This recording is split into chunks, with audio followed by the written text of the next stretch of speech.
अस्सलाम वालेकुम नाज़रीन, मैं हूं अरबाब चांडी। मैं आपको आज एक ब्रेकिंग न्यूज़ दे दूं और ये ब्रेकिंग न्यूज़ दोनों बानियान के बारे में है। मैं आपको बिल्कुल वसूख से कह रहा हूं, बल्कि तस्दीक से यह बात कर रहा हूं कि जो बानी एमक्यूएम है उसकी लंदन से कराची में वापसी नहीं होगी। ये तय हो चुका है और अगर ऐसी कोई सूरत हाल बनी भी तो ये मौजूदा जो सेटअप है इसमें तो कभी भी नहीं हो सकती। ये बिल्कुल वाज़ेह मैं आपको बता दूं। दूसरी बात यह कि जो दूसरे बानी है, जो कि बानी पीटीआई हैं, उनकी अगर एंट्री हो भी गई तो फिर उन्होंने जो कुछ किया है वो दोबारा कर नहीं पाएंगे। वो ये बिल्कुल वाज़ेह है, मैं आपको बता दूं कि ये तय हो चुका है कि एंट्रियां तब होंगी जब पहले वाला माहौल नहीं होगा। अब पहले वाला माहौल कैसा नहीं होगा? मसलन ये कि अगर एमक्यूएम के कायद की एंट्री हो जाए, इसका मतलब है कि पहले वाला माहौल हो जाए, यानी भाई से भाई को लड़ाया जाए, नफरतों का एक बड़ा जहान बनाया जाए, सिंध में रहने वालों को लसानी तौर पर जो है वो तकसीम किया जाए, बोरियों में बंद लाशें चली जाए, हड़तालों पे हड़तालें हो जाए, सड़कों पर खून बहे, दहशतगर्दों का राज हो, बेगुनाह लोग मारे जाएं, सूबा सिंध से लाशें बाकी सूबों में चली जाएं, दहशत और वहशत का एक उरूज हो, यहाँ पर धमाके हो, कोई राह चलते हुए लीडर महफूज ना हो, किसी को घर के कोने पर मारा जाए, किसी को सड़क पर मारा जाए, बड़ी बड़ी टारगेट किलिंग हो, शहीद अब्दुल्ला मुराद को कत्ल किया जाए, मुनव्वर सहरवर्दी को कत्ल किया जाए, तारिक खान को कत्ल किया जाए और फिर इससे ज्यादा बढ़कर हकीम सईद को कत्ल किया जाए। यानी धमकियां, दोस्त, पर्चियां, भत्ते, हड़तालें, मौत, ये वो सब कुछ तो बानी एमक्यूएम के मौजूदगी में ही हुआ, उसके कहने पर हुआ या उनके लोगों ने ही किया था। तो क्या ऐसा दौर वापस आएगा? सवाल ही पैदा नहीं होता। तो लिहाजा बानी एमक्यूएम की no entry, no entry, no entry. क्यों कि एक मैं आपको बताऊं कि कल ही मेरी एक इंतहाई जिम्मेदार सूबे के जिनका ताल्लुक लॉ एंड ऑर्डर से है उससे बातचीत हुई। उन्होंने कहा कि सवाल ही पैदा नहीं होता। उनसे जब मैंने ये पूछा कि शहर में जो बैनर लग रहे हैं वो कौन लगा रहा है, क्या वो वाकई ही ऐसा कोई सीरियस मामला है, तो उन्होंने कहा कि जिन्होंने शहर में बैनर लगाए थे उनको बुलाकर ये कह दिया गया है, भाई चिल करो, जाओ घर में आराम करो, सर में दर्द ना डालो, ना सर का दर्द बनो। लिहाजा अब उनको ज्यादा से ज्यादा वो चोरी छुपे कोई मामला कर भी जाए, लेकिन ये वाला सरेआम मामला अब नहीं होगा।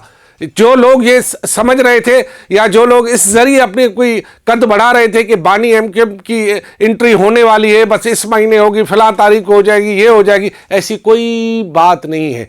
एमक्यूएम का वो वाला चैप्टर क्लोज हो गया। ये नई एमक्यूएम है, सॉफ्टवेयर अपडेट एमक्यूएम है। ये एमक्यूएम मिलकर चलेगी, ये एमक्यूएम मुफाहमत के साथ चलेगी, ये एमक्यूएम ज्यादा झगड़ा नहीं करेगी, ज्यादा से ज्यादा सख्त प्रेस कॉन्फ्रेंस करेगी, बाकी मामला चिल के चिल हो जाएंगे। और जो दूसरा जो इसका पार्ट है एमक्यूएम का, जो कि इस वक्त आपको पता है सारे धड़े मिल गए और इन तमाम को यह कह दिया गया है कि आप काम के जरिए अपने वोटर्स को मुतवज्जा करें, क्योंकि एमक्यूएम से वोटर नाराज होकर पीटीआई की तरफ चला गया था और ये शहर में जो है वो पीटीआई को वोट पड़ते रहे हैं।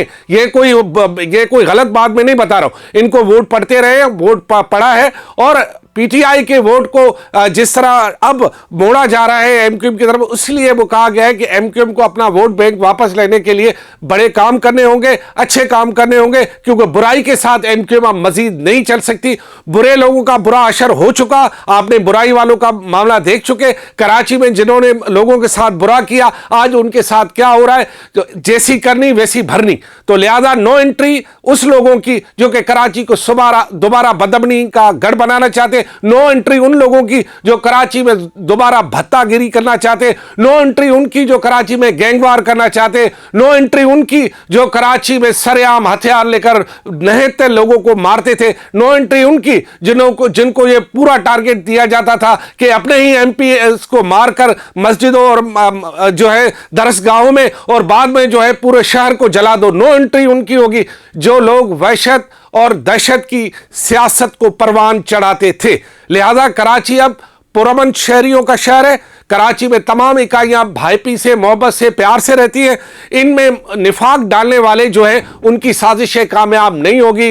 नो एंट्री होगी उन लोगों की जो लोग ताने मारते थे, उन लोगों को जो कि तकसीम के वक्त हिंदुस्तान से पाकिस्तान आ गए। भाई आ गए ना, हमारे भाई हैं, दुख सुख में सब होता है। वो उस वक्त तकलीफ में थे, आपने अगर मदद भी कर दी तो कौन सा तीर मार दिया, सब दोस्त भाई है।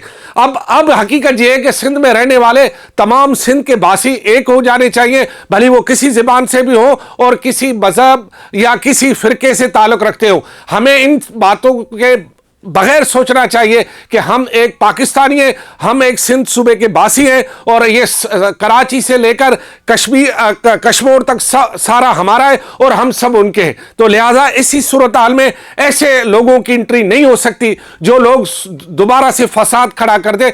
और लिहाजा दूसरी एंट्री की जो मैंने बात आपको बताई कि उनकी एंट्री भी अब ऐसे नहीं होगी, ना 9 मई का वाकया होगा, ना वरी ऐसा कोई होगा जो इस्लामाबाद में हुआ था। ऐसे लोगों की एंट्री नहीं होगी। हाँ, एंट्री तब हो सकती है उनकी जब ये बाकायदा ये लिख के दे दे और ये कहे कि मैं दोबारा ऐसा अमल नहीं करूंगा। अगर जब ये यकीन हो गया उन लोगों को, जो लोग चाहते हैं कि इनके और उनके दरमियान कुछ मुफाहमत हो जाए, तो फिर उनकी एंट्री हो सकती है, मगर ये माहौल दोबारा नहीं हो सकता।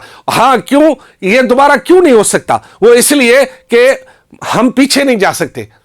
पानी पुलों के नीचे से गुजर गया है, बस निकल चुकी है, फ्लाइट उड़ गई है। अब ये न फ्लाइट उनको मिलेगी न बस उनको मिलेगी, जो न बड़ी पानी वापस पुल में आ जाएगा। पानी जब पुलों से निकल जाता है तो निकल जाता है, उसकी फिर एंट्री नहीं होती। तो लिहाजा मैं आपको बिल्कुल यकीन से कह रहा हूं कि ये एंट्रियां अब नहीं होंगी। एंट्री होगी तो उनके शर्तों पे नहीं होगी, एंट्री होगी तो उनके शर्तों पे होगी जो एंट्री की इजाजत देंगे।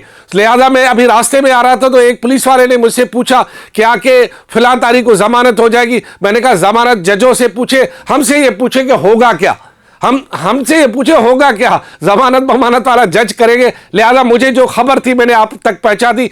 अब आप इस बात का अंदाजा लगाए कि वहशत और दहशत अब कराची शहर में दोबारा नहीं होगी। खुदा हाफिज।